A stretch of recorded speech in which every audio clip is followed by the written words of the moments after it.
शिवम हूँ, आप जैसे न्यूज़ देख रहे हैं। बिहार आए हुए हैं सूर्य प्रताप जी, उत्तर प्रदेश के कृषि मंत्री। सर, आपका सबसे पहले स्वागत है बिहार में। जी धन्यवाद आपको, बहुत बहुत धन्यवाद।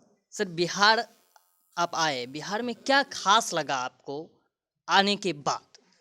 देखिए, बिहार में खेती के क्षेत्र में बहुत से क्षेत्रों में बहुत अच्छे काम हुए हैं।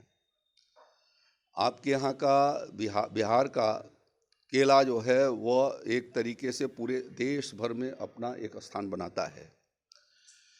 कैटल फीड के लिए बिहार का मक्का, ये सबसे पहले उसका चॉइस किया जाता है कि बिहार का मक्का, हम तो अपने राज्य के भीतर भी उसकी क्वालिटी को सुधारने के लिए अपने कृषि विभाग को हम निर्देशित कर रहे हैं कि भाई बिहार के प्रतिस्पर्धा में खड़ा हो और जो वैरायटी बिहार लगा रही है मक्के की वो अपने यहाँ भी लगाने की शुरुआत करो।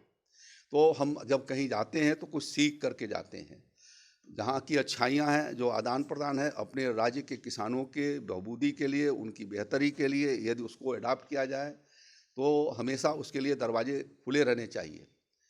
तो इसलिए मुझे यहाँ का दीघा का आम, कतरनी का जो चूड़ा चावल, तो जो आपकी खासियत है वो खासियत आपकी फैले और उसको दूसरे जगह भी अनुसंधान करके उनको संरक्षित भी किया जाए और उनका विस्तार भी किया जाए, ये इसके पीछे उद्देश्य है। सर, अभी आपने जिक्र किया था कि यूपी का और बिहार का एक रिश्ता है। ये किस तरह का रिश्ता है, थोड़ा सा प्रकाश डालें। बहुत आत्मीय रिश्ता है। भगवान रामचंद्र जी की ससुराल जो है वो बिहार के भीतर रही है और कभी भी सीताराम जब नाम लिया जाता है तो पहले माँ सीता जी का नाम हम पहले लेते हैं और राम जी का बाद में लेते हैं। उत्तर प्रदेश वाले तो सीताराम के नाते जो है वो आपका प्रणाम करते हैं जो है। तो ये तो इतना अगाध रिश्ता है, सांस्कृतिक रिश्ता है उत्तर प्रदेश और बिहार का, कि हम लोग जो है वो आपस में बहुत ही निकट संबंध रहे हैं और एक तरीके से कल्चर भी एक ही तरीके का दोनों जगह का। भाषा भी जो है, माननीय मंत्री जी जहाँ से आते हैं वहाँ की भाषा भी बोली जो है भोजपुरी है और मेरी भी बोली जो है भोजपुरी है।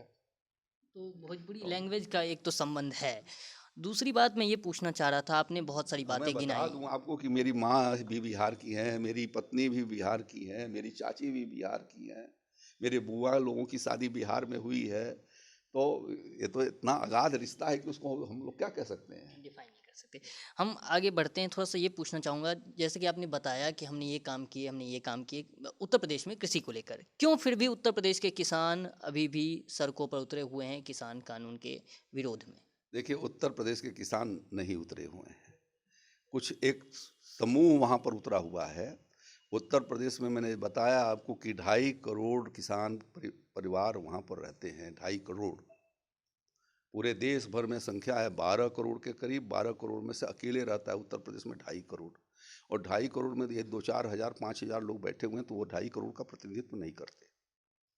और इतनी बड़ी संख्या है, अगर हम यूपी की को छोड़ दें, अलग अलग राज्यों से बात करें, पंजाब, हरियाणा, सभी जगहों से लोग आए हुए हैं। आपने अभी कहा कि एपीएमसी एक्ट जो बिहार से हटा 2006 में, वो अच्छा हुआ।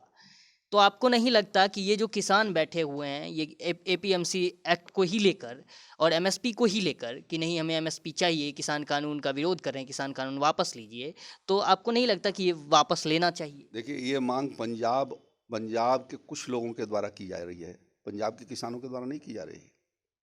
हरियाणा के कुछ लोगों के द्वारा की जा रही है, जो लोग एपीएमसी के भीतर, जिनको वहाँ पर। सर, 3 लाख ट्रैक्टर आ जाते हैं, आप बोल रहे हैं कुछ लोग हैं? कहाँ 3 लाख ट्रैक्टर? कब देखा आपने 3 लाख ट्रैक्टर? हमने कब देखा 3 लाख ट्रैक्टर? आप मुझे बता दीजिए, तारीख को बता दीजिए। अच्छा, 26 जनवरी को जो कुछ हुआ आपने भी देखा, चाहे उसमें इंटेलिजेंस फेल्योर बताया जाए, चाहे दूसरी बात कि किसानों की वजह से हुआ या कुछ उसमें असामाजिक तत्व थे उनकी वजह से हुआ, जो भी आप सरकार कहे और जो भी किसान कहे, हम उनमें नहीं पड़ेंगे। हम पड़ेंगे इस बात में कि जितने लोग वहाँ पर थे, दृश्य आपने भी देखा, आप वहीं पे थे ही। उत्तर प्रदेश में है, बगल में नज़दीक में दिल्ली है, और हमने तो मीडिया के माध्यम से देखा।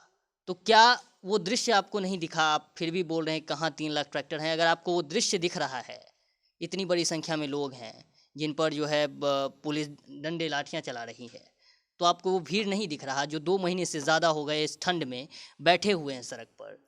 पुलिस ने कहीं पर लाठियां नहीं चलाई, बराबर सरकार की ओर से ये प्रयास होता रहा कि इस समस्या का समाधान होना चाहिए। प्रधानमंत्री जी प्रतिबद्ध थे कि हम सुनने को तैयार हैं। उनके 2 कैबिनेट मंत्री 11 सीटिंग उनके साथ किए। कल भी असेंबली पार्लियामेंट में राज्यसभा के भीतर हमारे कृषि मंत्री नरेंद्र तोमर जी ने कहा कि आप वो बता दीजिए जो आपको काला दिखाई दे रहा है, वो पॉइंट वाइज हमें बता दीजिए, हम उसको ठीक करने के लिए तैयार हैं।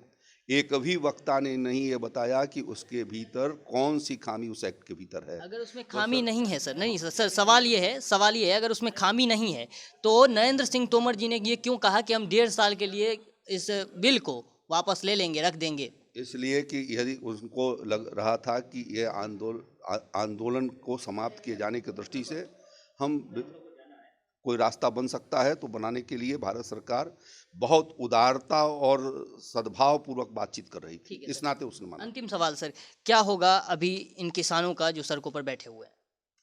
देखिए, ये तो बहुत साफ है कि कुछ लोग जो है जानबूझ करके उनको गुमराह किए हुए हैं।